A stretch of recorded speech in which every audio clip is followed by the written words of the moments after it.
News on 6 is giving you a first-hand look this week of Oklahomans deployed to Kosovo. Out of 400,000 people who live in the capital city of Pristina, Reagan Ledbetter and I found an Albanian Kosovar who lived much of his life in Oklahoma. He tells us why it's so critical to get help from NATO, America, and some of Oklahoma's own.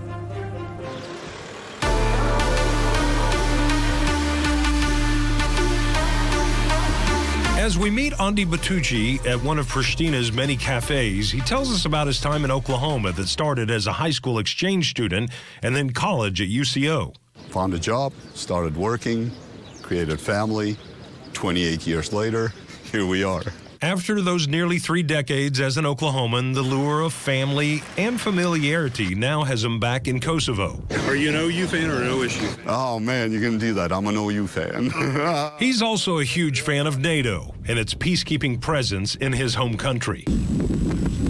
He followed the violent strife and sense of helplessness in Kosovo in the 90s when it split from Serbia, and that led to violence. Having NATO here, I think, gives people some peace, especially with what's going on in Ukraine. And he says having a NATO presence in Kosovo has helped to build one of Europe's youngest countries. At one point, more than 1 million Albanian Kosovars fled the violence in the country.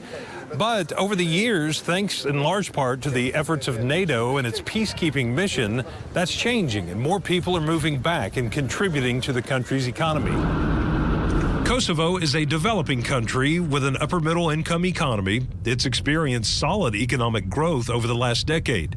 This is Sergeant Shiflett's second deployment to Kosovo. I like knowing the fact that our presence here brings comfort to the people here. With its mission to keep peace, it affords people like myself to think about also moving here. Bytyqi hopes it will lead to more educational and employment opportunities for his children. Stability leads to security, peace leads to prosperity.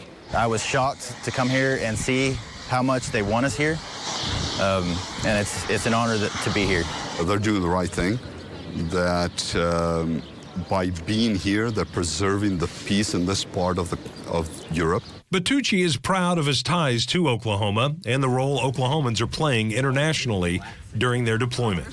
So Oklahomans should be proud of their men and women. Absolutely. Absolutely. And we thank them. I thank them as an Oklahoman, and I thank them as a Kosovo Albanian as well. Their deployment to Kosovo lasts until this fall. There are a lot of pictures and videos from our trip posted on Facebook and on newson6.com. We also have videos of the Black Hawk helicopters in action and greetings from the soldiers we interviewed saying hello to their loved ones.